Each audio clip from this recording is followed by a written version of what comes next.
आज के हमारे लेक्चर में हम सीखेंगे इक्विवेलेंट रेजिस्टेंस निकालना कि बहुत सारे रेजिस्टेंस होते हैं, सीरीज़ में जोड़ देते हैं, पैरेलल में जोड़ देते हैं, मिक्स कॉम्बिनेशन कर देते हैं।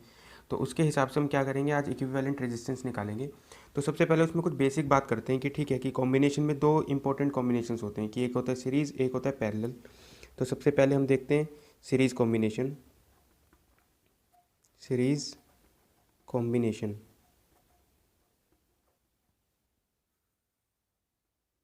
ठीक है। तो सीरीज़ कॉम्बिनेशन में होता क्या है कि जैसे हम चलो तीन रेजिस्टेंस का एग्जांपल लेते हैं कि एक रजिस्टर ऐसे है, दूसरा ये, तीसरा ये, ठीक है। इस रेजिस्टेंस है R1, इसका रेजिस्टेंस है R2 और इसका रेजिस्टेंस है R3। हमने क्या किया, इसके अक्रॉस एक बैटरी लगाई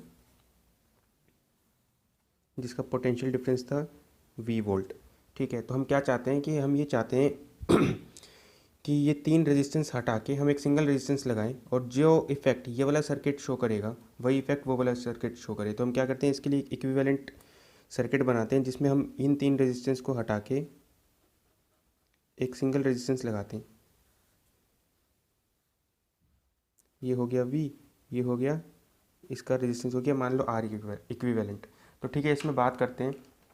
इसमें हुआ क्या कि इस बैटरी ने इसमें करंट फ्लो करवाया, तो करंट ऐसे गया, ये I करंट गया, यही सेम करंट ये तीन रजिस्टर से पास किया I, ठीक है। ये करंट ऐसे आया वापस I, तो ठीक है, बैटरी से I करंट निकल के I ही वापस आ गया। तो सेम इफेक्ट इसमें होना चाहिए कि ये बैटरी जो है सर्किट में I करंट पास करवाए और फिर वापस I करंट बैटरी के अंदर आए, ठीक है। तो हम ये चाहते हैं कि R1 R2 R3 का इक्विवेलेंट क्या होगा। तो ठीक है, इसमें सीरीज़ कॉम्बिनेशन में होता क्या है, इम्पॉर्टेंट जो पॉइंट है सीरीज़ कॉम्बिनेशन में, इम्पॉर्टेंट पॉइंट है कि in series combination potential across the resistance gets divided. जो पोटेंशियल डिफरेंस है, potential difference across the resistor gets divided, कि ठीक है पोटेंशियल डिफरेंस डिवाइड हो जाता है। लेकिन क्या होता है कि जो करंट है वो तीनों रेजिस्टेंस से सेम पास करेगा, R1 R2 R3 से सेम करंट I पास करेगा। तो current is same in all resistors, ठीक है। सीरीज़ कॉम्बिनेशन का ये मतलब होता है। तो ठीक है, हम बात करते हैं इसमें। तो हमने क्या लिखा कि लेट से इसके अक्रॉस पोटेंशियल डिफरेंस हो गया V1, इसके अक्रॉस हो गया V2 और इसके अक्रॉस हो गया V3। अब ओम्स लॉ लगाते हैं, इसमें करंट I फ्लो कर रहा है, रेजिस्टेंस R1 है, तो इसके अक्रॉस पोटेंशियल डिफरेंस हो जाएगा I R1, इसके अक्रॉस पोटेंशियल डिफरेंस हो जाएगा I R2 और इसके अक्रॉस हो जाएगा I R3, ठीक है। तो हम यहाँ पर बात करते हैं कि ओवरऑल जो पोटेंशियल है वो V1 V2 V3 में बट गया। तो total potential V is equal to V1 plus V2 plus V3, ठीक है। तो V की जगह, अच्छा ये हो गया इक्विवेलेंट, ये इक्विवेलेंट सर्किट हो गया। तो इसमें जो ये वाला पोटेंशियल डिफरेंस है वही पोटेंशियल डिफरेंस यहाँ आएगा। तो इसमें जो पोटेंशियल डिफरेंस आ जाएगा V, वो किसके बराबर आ जाएगा, I इंटू R इक्विवेलेंट के बराबर आ जाएगा, ठीक है। तो हमने V की जगह लिखा I R equivalent is equal to V1 की जगह IR1 प्लस ये IR2 प्लस IR3। तो ठीक है, I से I कैंसिल हो गए, तो R इक्विवेलेंट जो आया वो आया R1 plus R2 plus R3। तो ये सीरीज़ कॉम्बिनेशन के लिए होता है, हम जानते भी हैं, क्लास 10th में भी पढ़ते हैं इसको, ठीक है। इसमें जो दूसरा कॉम्बिनेशन होता है वो होता है पैरेलल कॉम्बिनेशन,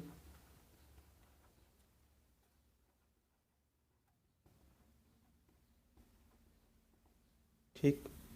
तो ठीक है, इसमें क्या हुआ कि जैसे मान लेते हैं कि एक ये रजिस्टर था R1, ठीक है, इसके साथ एक और रजिस्टर जोड़ा, इसको मान लेते हैं R2 और इसके साथ एक और रजिस्टर जोड़ा ऐसे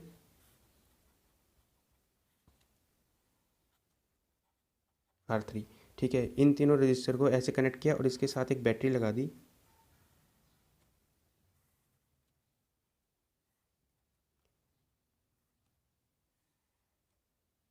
ये बैटरी हो गई V। तो हम चाहते हैं कि हम ये 3 रेजिस्टर हटा के एक सिंगल रेजिस्टेंस लगाएं, ठीक है। और उसका क्या डायग्राम बनेगा, इक्विवेलेंट रेजिस्टेंस ऐसे बनेगा, ये हो जाएगा आर इक्विवेलेंट और इसके साथ एक बैटरी हो गई ये वी, ठीक। तो इसमें क्या हुआ कि बैटरी ने इसमें करंट फ्लो कराया आई, ठीक है। और ये करंट जब यहाँ जाएगा तो देखो यहाँ पे जंक्शन है, तो जैसे ही करंट यहाँ गया, आई करंट गया, तो ये करंट 3 पाथ में बट गया। यहाँ करंट फ्लो करता है I1, यहाँ करंट फ्लो करता है I2 और यहाँ करंट फ्लो करता है I3, ठीक है। तो चलो इसको करते हैं। और जो ये वाला इक्विवेलेंट सर्किट है इसमें भी नेट जो करंट फ्लो होना चाहिए बैटरी से वो आई होना चाहिए, ठीक है। तो ठीक है, इसके अंदर बात करते हैं कि जैसे मान लेते हैं कि ये लोअर पोटेंशियल है, तो इसको अगर मैंने ज़ीरो मान लिया तो यहाँ पर कुछ भी नहीं है, एक प्लेन वायर है, तो इसका पोटेंशियल भी ज़ीरो हो जाएगा, इसका पोटेंशियल भी ज़ीरो हो जाएगा, मतलब ये भी ज़ीरो ज़ीरो। अच्छा, ये हायर पोटेंशियल हो गया, तो यहाँ से लेकर यहाँ तक का पोटेंशियल डिफरेंस वी होना चाहिए। ये लोअर पोटेंशियल ज़ीरो हो गया तो ये वी हो गया, ये वाला पॉइंट भी वी पोटेंशियल, ये भी वी पोटेंशियल, तो ये भी वी हो गया, वी हो गया और ये भी वी हो गया, ठीक। तो ये देखो R1 के अक्रॉस पोटेंशियल डिफरेंस V है, R2 के अक्रॉस भी V है और R3 के अक्रॉस भी V है। तो R1 R2 R3 के अक्रॉस सेम पोटेंशियल है और वो पोटेंशियल कौन सा है, ये वाला, ठीक है। ऐसे ही इसमें भी अगर इसको पोटेंशियल को ज़ीरो मान लो तो ये हो गया V, ये हो गया V और ये हो गया ज़ीरो, ठीक है। तो इसमें हमने एक बात सीखी कि पैरेलल कॉम्बिनेशन में देखो क्या चीज़ होती है। पैरेलल कॉम्बिनेशन में सबसे पहली बात तो क्या होता है, जो करंट होता है वो बढ़ जाता है। तो इसमें हम ये लिखेंगे करंट गेट्स डिवाइडेड, कि करंट इसमें डिवाइड होता है। और दूसरी बात क्या है, potential difference, potential difference is same in all resistors, ठीक है। ये से उल्टी बात होती है, इसमें करंट डिवाइड होता है और इसमें पोटेंशियल डिवाइड होता है, ठीक है। तो चलो इसमें बात करते हैं कि अगर मैं इसमें करंट निकालूँ आई, तो I is we by are, जिसमें वी पोटेंशियल डिफरेंस होता है। तो इसमें I1 लिखा गया, पोटेंशियल डिफरेंस हो गया, इसके अक्रॉस पोटेंशियल डिफरेंस में लिख देता हूँ V, इसके अक्रॉस भी पोटेंशियल डिफरेंस V और इसके अक्रॉस भी पोटेंशियल डिफरेंस V, ठीक है। तो मैंने इसको लिखा I1 का वैल्यू हो गया V बाय R1, I2 की वैल्यू हो गई V बाय R2 और I3 की वैल्यू हो गई V बाय R3। यहाँ पर जो करंट फ्लो कर रहा है I, ये कितना करंट फ्लो कर रहा है, टोटल पोटेंशियल डिफरेंस कितना है V और जो रेजिस्टेंस है वो R इक्विवेलेंट है, तो I की वैल्यू कितनी आ गई V बाय R इक्विवेलेंट। तो हमने देखो इसको क्या लिखा, टोटल करंट डिवाइड हो गया I1 plus I2 plus I3 में। तो I की जगह तो हमने लिखा V बाय R इक्विवेलेंट, ठीक है। I1 की जगह V by R1 plus V by R2 plus V by R3। तो V से V कैंसिल हो गए सब, तो इसमें जो ओवरऑल रिजल्ट बचा वो क्या बचा कि 1 by R equivalent is equal to 1 by R1 plus 1 by R2 plus 1 by R3।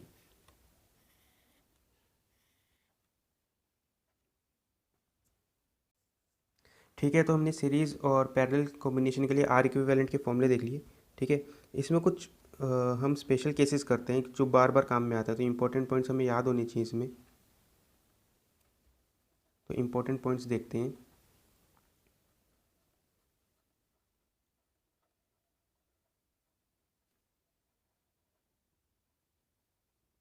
ठीक, सबसे पहला इम्पोर्टेंट पॉइंट तो देखो, ये देखो कि अगर इसमें दो ही रजिस्टर हो, ठीक है, four to registers R1 and R2, तो इनका जो R इक्विवेलेंट लिखा जाएगा, अगर मैं यहाँ पे सिर्फ ऐसे लिखूँ 1 by R1 plus 1 by R2 ऐसे लिखूँ, तो एलसीएम लेके जब देखोगे तो R इक्विवेलेंट आ जाएगा R1 R2 divide by R1 plus R2, ठीक है। तो ये दो रजिस्टर के लिए काम में आता है। इसमें भी देखो कि कुछ कुछ कॉम्बिनेशन ऐसे होते हैं जो हर सर्किट में यूज़ होते हैं, बहुत फ्रिक्वेंटली यूज़ होते हैं, तो उसके लिए कुछ एग्जांपल कर लेते हैं, ठीक है। तो जैसे मान लो कि इसमें एग्जांपल एक ले लेते हैं कि 6 ओम पैरेलल विद 3 ओम, ठीक है, तो इसका आर इक्विवेलेंट निकालते हैं। तो आर इक्विवेलेंट हो जाएगा 6 × 3 डिवाइड बाय 6 + 3, तो 6 × 3 18 डिवाइड बाय 9, ये आ गया 2 ओम। तो 6 और 3 का पैरेलल 2 ओम होता है। ऐसे ही बी पॉइंट करते हैं कि 12 ओम पैरेलल विद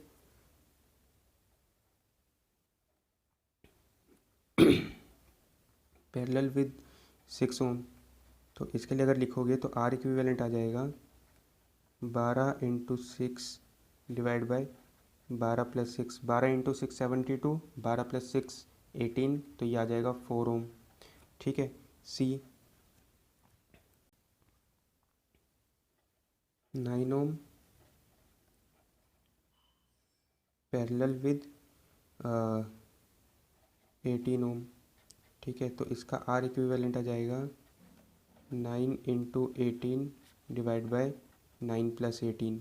ठीक है, तो 9 + 18 हो गया 27, 9 ने 27 को 3 पे कट कर दिया और 3 ने 18 को 6 पे, तो ये 6 ओम आ जाएगा। डी एक 3 का भी करके देखते हैं, ये भी बहुत बार बार यूज़ में आता है। ये हो गया 8 ohm parallel with 12 ohm parallel with 24 ohm. ठीक है, तो 8, 12 और 24 का पैरेलल कॉम्बिनेशन देखते हैं। ठीक है, तो इसको करते हैं। तो इसको हम 3 के लिए हम ऐसे सोल्व करेंगे, आर इक्विवेलेंट 1 = 1/8 + 1/12 + 1/24। एलसीएम लेके इसको सोल्व करोगे तो आर इक्विवेलेंट आ जाएगा 4 ओम। ठीक है, तो 6 और 3 का पैरेलल 2 आता है, 12 और 6 का 4 आता है, 9 और 18 का 6 आता है, और 8, 12 और 24 का पैरेलल 4 ओम आता है। तो ये बहुत काम में आते हैं, तो ये अगर याद रहेंगे तो कैलकुलेशन करने में आसान होता है। ठीक है, तो इसमें जो दूसरा आता है पार्ट, ये पहला पार्ट हो गया। 2 रजिस्टर्स की बात होती है, यहाँ पे 3 रजिस्टर के लिए हमने कर लिया। तो यहाँ पे अगर और देखें कि अगर n आइडेंटिकल रजिस्टर्स जुड़े हुए हैं पैरेलल में, ठीक है, n आइडेंटिकल रेजिस्टेंस है जिसका रेजिस्टेंस r है, तो r इक्विवेलेंट लिखा जाता है, r इक्विवेलेंट आ जाएगा r/n। ठीक है, तो जैसे मान लो अगर मैं इसका एग्जांपल करूं कि एक ये रजिस्टर है, एक ये दूसरा रजिस्टर है, और एक ये तीसरा रजिस्टर है। ठीक है, ये तीनों की तीनों पैरेलल में है, और ये 30 ओम, 30 ओम, और ये भी 30 ओम। ठीक है, तो इसका जो आर इक्विवेलेंट लिखा जाएगा वो आ जाएगा 30/3, मतलब 10 ओम। तो ठीक है, हम इसको ऐसे सीख सकते हैं कि जैसे 10 और 10 पैरेलल में जुड़े हुए हैं, तो 2 रजिस्टर पैरेलल में जुड़े हुए हैं, तो ये हो जाएगा r/2, तो ये आ गया 10/2 5। ऐसे ही 40 40 40 40, 4 40 के रेजिस्टेंस पैरेलल में जुड़े हुए हैं, तो 40/4 10 आ जाएगा। तो इस तरीके से हम इसको कर सकते हैं। इसी में अगर एक ऑब्जर्वेशन और देखना चाहो तो ऐसा कर सकते हो कि जैसे 6 और 3 का इक्विवेलेंट 2 आया, मैंने 6 को डबल करके 12 कर दिया, 3 को डबल करके 6 कर दिया, तो इनका इक्विवेलेंट 4 आया, मतलब इसका भी डबल हो गया। मतलब अगर जो भी इंडिविजुअल रेजिस्टेंस आप बढ़ाओगे तो उसका इक्विवेलेंट भी बढ़ जाएगा, इंडिविजुअल रेजिस्टेंस कम कर दोगे तो उसका रेजिस्टेंस भी, इक्विवेलेंट रेजिस्टेंस भी कम हो जाएगा। तो ये भी होता है कि जैसे अगर मैंने 6 और 3 का निकाला, ये 2 आया, तो इसका डबल कर दो, इसका डबल कर दो, तो आर इक्विवेलेंट भी डबल हो जाएगा। ठीक है, तो अगर इंडिविजुअल रेजिस्टेंस डबल कर देते हो तो आर इक्विवेलेंट डबल हो जाता है, इंडिविजुअल ट्रिपल कर दोगे तो आर इक्विवेलेंट भी ट्रिपल हो जाएगा। तो यहाँ से लेकर यहाँ तक ये वो वाला केस है।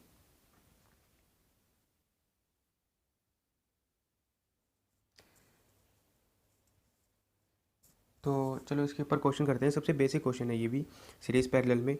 देखो मान लो ए और बी के बीच में हमें क्या निकालना है कि आर इक्विवेलेंट निकालना है। तो ये सोचो, इसके साथ इमेजिन करो कि एक ये बैटरी है,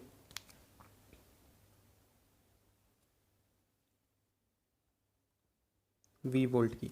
तो क्या करेगी ये बैटरी, इसमें करंट फ्लो कराएगी, ये करंट ऐसे जाएगा और ये ऐसे जाएगा, फिर जैसे ये जंक्शन आया करंट यहाँ और यहाँ बट गया, जो एक करंट ऐसे जाएगा वही करंट इसमें आएगा, मतलब इनमें इन दोनों में जो करंट है वो सेम है, तो ये दोनों कैसे हो गए, ये सीरीज़ में हो गए। ठीक है, तो 2 और 4 का हम सीरीज़ निकालते हैं। यहाँ पे जो इसका आर इक्विवेलेंट आ जाएगा तो इसको हम बोल देंगे 2 और 4 का जो आर आएगा वो कितना आएगा, 2 + 4 मतलब 6 ओम। ठीक है, तो हमने इसका इक्विवेलेंट डायग्राम बनाया, उसमें क्या था कि इन 2 और 4 का हमने इक्विवेलेंट कर दिया 6 ओम। अब देखो कि यहाँ पर और यहाँ पर अगर इसके अक्रॉस पोटेंशियल डिफरेंस V1 है तो इसके अक्रॉस भी पोटेंशियल डिफरेंस V1 आएगा, तो ये दोनों हो गए पैरेलल में। तो इनको हटा के हमने एक और नया रेजिस्टेंस लगाया, और ये रेजिस्टेंस कितना आया कि 6 ओम और 3 ओम का पैरेलल, तो 6 × 3 डिवाइड बाई 6 + 3, ये आ गया 2 ओम। ठीक है, तो ये आ गया 2 ओम। अब 5 ओम, 2 ओम और 3 ओम ये तीनों के तीनों सीरीज़ में हो गए, तो R equivalent across A B will be 5 + 2 + 3, तो ये आ जाएगा 10 ओम। तो हमने शुरू में क्या किया, इन दोनों का इक्विवेलेंट निकाल के ये बनाया, इक्विवेलेंट सर्किट बनाया, फिर इसका इक्विवेलेंट निकाल के ये बनाया, फिर इसका आर इक्विवेलेंट निकाला। तो ऐसे आप स्टेप वाइज कर सकते हो, बस आपको एनालाइज करना है कि कौन सीरीज़ में और कौन पैरेलल में। चलो एक नेक्स्ट प्रॉब्लम का हम आर इक्विवेलेंट निकालते हैं ए से लेकर बी तक।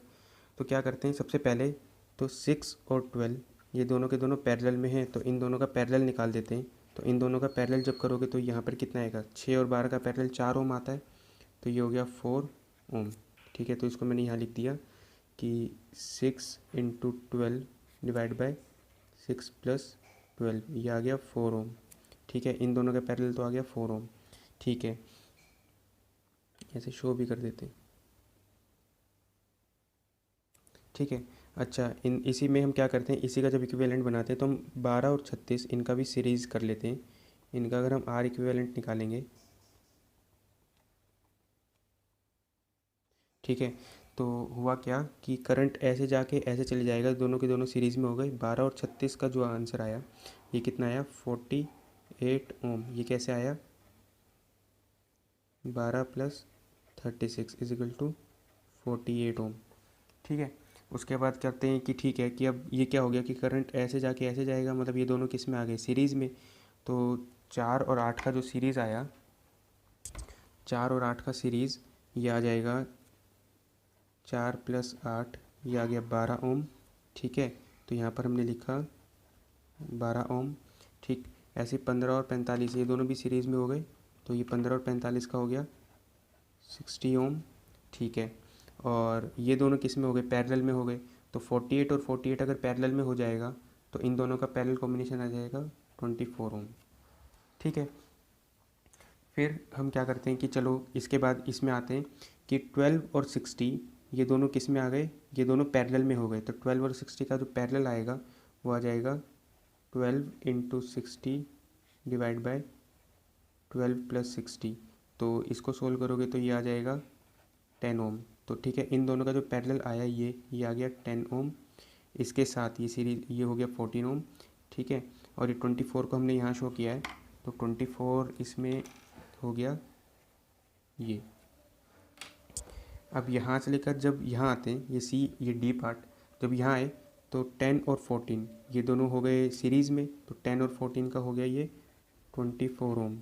ठीक है, यहाँ साथ में लिखा हुआ था 24 ओम, ये 24 पैरेलल में 24 का पैरेलल हो गया 12 ओम। ठीक है, तो अब देखो हमें क्या करना है कि इन दोनों को हटा के हमने 12 ओम का रेजिस्टेंस लगाया। अब 8, 12 और 24 ये किस में आ गए, सीरीज़ में आ गए, तो 8, 12, 24 का जो सीरीज़ आ जाएगा वो आ जाएगा आर अक्रॉस ए बी, ये आ जाएगा 8 + 12 ये हो गया 20 + 24, तो 20 + 24 हो गया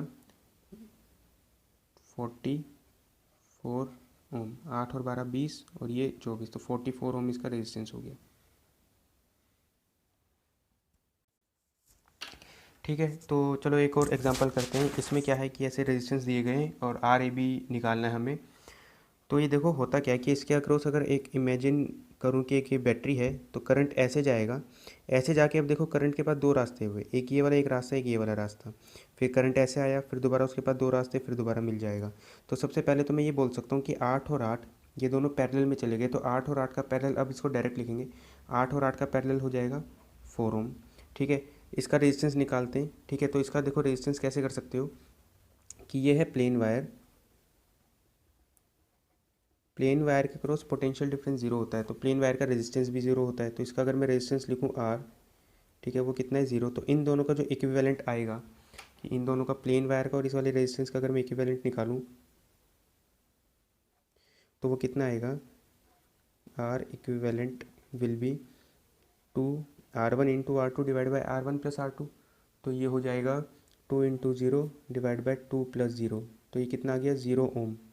ठीक है, मतलब क्या हो गया कि इसका 2 और इस प्लेन वायर का इक्विवेलेंट कितना हो गया, 0 ओम हो गया। तो हमने यहाँ पर क्या लगाया कि अगर इसका रेजिस्टेंस 0 ओम है तो हम इसको ऐसे शो कर सकते हैं कि ये एक प्लेन वायर है, इसको हटा के बोल सकते हैं कि ठीक है ये एक प्लेन वायर होगी जिसका रेजिस्टेंस कितना हो गया, आर इक्विवेलेंट, ये 0 ओम हो गया। अब मैं सिंपल सा बोल सकता हूँ कि ए और बी के बीच में दो रेजिस्टेंस है, करंट ऐसे जाएगा और सीधा का सीधा निकल जाएगा, तो 6 और 4 सीरीज़ में आ गए। तो आर अक्रॉस ए बी ये कितना आ गया, 6 + 4 10 ओम। ठीक है, तो हम एक चीज़ जानते हैं कि इस 2 ओम का हुआ क्या, एक्चुअली जो ये 2 ओम रेजिस्टेंस है ये शॉर्ट हो गया कि ओवरऑल। ठीक है, कि जैसे मान लो कि अगर एक ये वायर है या एक ये रेजिस्टेंस है, रेजिस्टेंस के अक्रॉस अगर मैं एक ही प्लेन वायर लगा देता हूँ, ठीक, तो प्लेन वायर की वजह से होता क्या है कि करंट ऐसे आता है। ठीक है, अब करंट को क्या चाहिए कि करंट को ऐसा पाथ वो डिसाइड करता है, करंट उस पाथ में फ्लो करने की कोशिश करता है कि जहाँ पर रेजिस्टेंस कम से कम हो।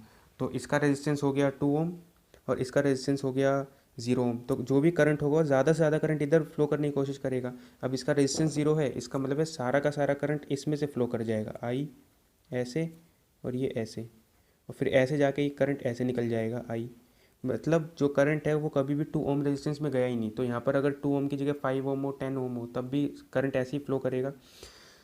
तो इसमें हुआ क्या, 2 ओम का कुछ रोल ही नहीं आया कि करंट कभी 2 ओम से पास ही नहीं किया, तो 2 ओम कैसा हो गया, शॉर्ट हो गया। तो इसको मैं बोल सकता हूँ कि ये जो केस है ये किसका केस है, ये शॉर्टिंग का केस है, कि जो रेजिस्टेंस है वो क्या कर गया, शॉर्ट कर गया। तो जब भी रेजिस्टेंस ऐसे शॉर्ट कर जाए तो उस रेजिस्टेंस को काउंट नहीं करना है। शॉर्ट करने का क्या होता है कि शॉर्ट करने का तरीका होता है जो भी रेजिस्टेंस है उसके पैरेलल एक प्लेन वायर लगा दो, तो जो भी रेजिस्टेंस हो जाएगा शॉर्ट हो जाएगा। ठीक, अच्छा, इसमें ऐसा भी सीख सकते हो कि अगर मैं इस वाले पॉइंट का पोटेंशियल x मान लूँ तो इस वाले पॉइंट का पोटेंशियल भी x है, तो इन दो पॉइंट के अक्रॉस जो पोटेंशियल डिफरेंस आया, ठीक है, वो पोटेंशियल डिफरेंस कितना आया, x माइनस एक्स कितना हो गया, 0 हो गया। अब v = IR लगाते हैं, तो हुआ क्या कि v = I इंटू आर, तो इन दोनों के अक्रॉस पोटेंशियल डिफरेंस कितना हो गया, 0। ठीक है, अब इसमें करंट कितना गया, जो इस यहाँ से लेकर यहाँ तक का जो रेजिस्टेंस है वो कितना हो गया, 2। तो यहाँ से लेकर यहाँ तक की करंट मैंने मान ली कितना, 1। ठीक है, तो इसका मतलब जो भी करंट गया कितना गया, I1 कितना हो गया, 0। इसका मतलब है जो भी 2 ओम का रेजिस्टेंस है वो शॉर्ट हो गया, इसमें करंट गया ही नहीं। Means it means 2 ohm resistance is short. ठीक है, तो शॉर्ट करने का मतलब, ठीक है, एक सिंपल सा तरीका ये होता है कि जो भी रेजिस्टेंस है उसके पैरेलल प्लेन वायर लगा दो, तो वो वाला जो भी रेजिस्टेंस होगा वो काउंट नहीं होगा, उसको सर्किट से आप हटा सकते हो। तो उस रेजिस्टेंस को हटा के एक प्लेन वायर बना सकते हो, जैसे इन दोनों को हटा के मैंने क्या किया, यहाँ पर एक प्लेन वायर शो कर दिया। तो इंपॉर्टेंट केस है, ठीक है, कई बार आता है ये, तो शॉर्टिंग के ऊपर ध्यान देना है। ठीक है, तो ओवरऑल जो इसकी कहानी होती है वो इसलिए होती है because maximum current flows through the path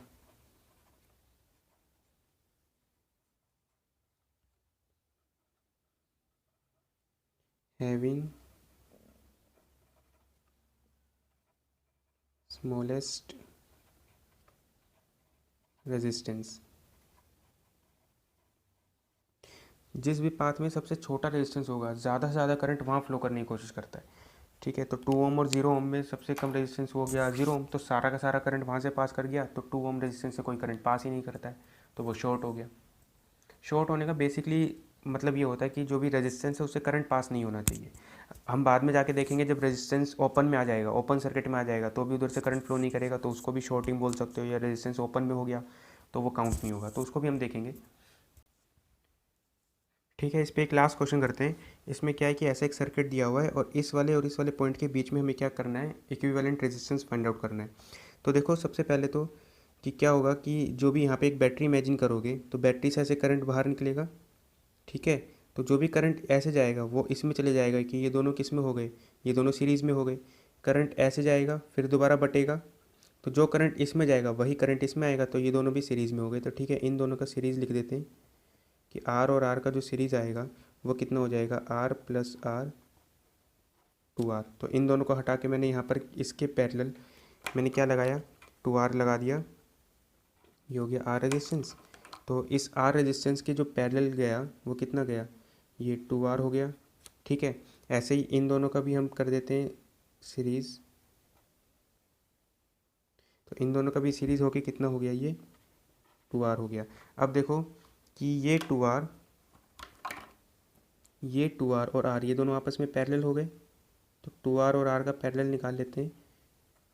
to R into R divide by two R plus R, तो ये हो गया टू आर बाई थ्री।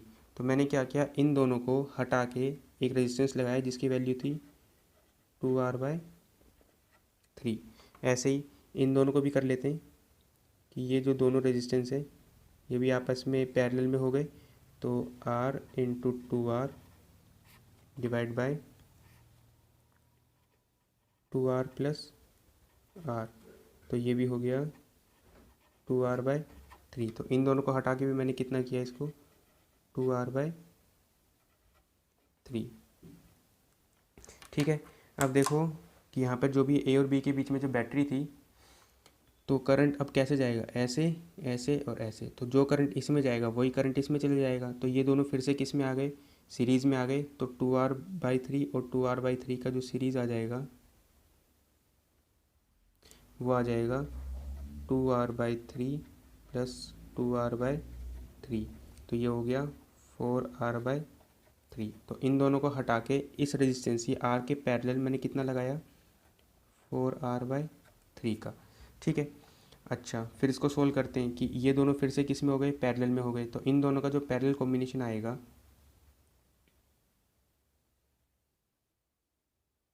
तो फोर आर बाई थ्री और आर का पैरेलल निकाल लेते हैं। ये आ गया four R by three into R divide by four R by three plus R. तो इसको सोल्व करोगे, थ्री इधर जाएगा तो एक आर बाई थ्री से एक आर बाई थ्री कट जाएगा, तो ओवरऑल आंसर बचेगा फोर आर बाई सेवन। ठीक है, तो मैंने क्या किया, इन दोनों रेजिस्टेंस को हटा के फोर आर बाई सेवन लगा दिया। अब इसमें जो बैटरी थी तो उसमें क्या हो गया कि करंट ऐसे गया और ऐसे गया, दो पाथ में बटा। करंट ऐसे जाके ऐसे जाएगा, तो जो करंट इसमें वही करंट इसमें, अगेन ये दोनों आ गए सीरीज़ में।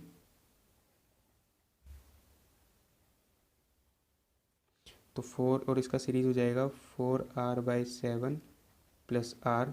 जब इसका एलसीएम लोगे तो ये हो जाएगा इलेवन आर बाई सेवन। तो इन दोनों को हटा के मैंने एक रेजिस्टेंस लगाया इलेवन आर बाई सेवन का। अभी इलेवन आर बाई सेवन और आर हो गए पैरेलल में, तो ओवरऑल जो आर इक्विवेलेंट आया आर अक्रॉस ए बी वो कितना आ गया, eleven R by seven into R divide by eleven R by seven plus R. इसका एलसीएम लो, तो यहाँ पर एलसीएम हो गया सेवन, तो ये हो जाएगा इलेवन प्लस सेवन, नीचे हो जाएगा एटीन बाई सेवन, ऊपर हो जाएगा इलेवन बाई सेवन। तो सेवन से सेवन कट हो जाएगा, आर से आर कट हो जाएगा, तो ये बचेगा इलेवन आर बाई एटीन। तो आप और मिक्स क्वेश्चंस आप कर सकते हो। ठीक है, तो इसमें बस आपको यही जज करना है कि सीरीज़ और पैरेलल जज करना है, और एक एक स्टेप सोल्व करते जाओ और उससे आंसर निकालते जाओ। एक टाइम के बाद आप ऐसा करने लगोगे कि डायरेक्ट भी करने लगोगे, कि आपको बार बार डायग्राम बनाने की ज़रूरत नहीं है, एक ही बार में आप एक ही डायग्राम में कर सकते हो। कि जैसे ये दोनों किस में हो गए थे, ये दोनों सीरीज़ में हो गए, तो इसको हटाया, इसकी जगह एक और लगाया टू आर का। फिर टू आर और आर पैरेलल हो गए, तो उनको हटा के मैंने बोल दिया जैसे 2R और R इनको हटा के हमने बोल दिया 2R/3, तो ये पूरा का पूरा रेजिस्टेंस 2R/3 हो गया। अगेन ये पूरा रेजिस्टेंस 2R/3 हो गया। तो एक में ही आप ऐसे कर सकते हो। तो प्रैक्टिस करो।